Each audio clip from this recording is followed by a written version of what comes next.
क्या आप जानते हैं रावण के जन्म की कहानी? रावण का जन्म एक महान ऋषि और राक्षसी माता के घर हुआ था। उसके माता पिता थे महर्षि विश्रवा और कैकसी।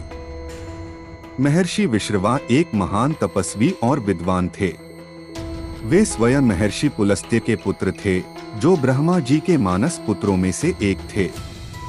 महर्षि विश्रवा अत्यंत ज्ञानवान और धर्म के अनुयायी थे।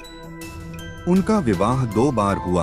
पहली पत्नी से कुबेर का जन्म हुआ और दूसरी पत्नी कैकेसी से रावण, कुंभकर्ण, शूर्पणखा और विभीषण का जन्म हुआ।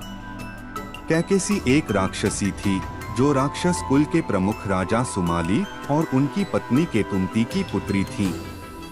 कैकेसी सुंदर, साहसी और महत्वाकांक्षी थी।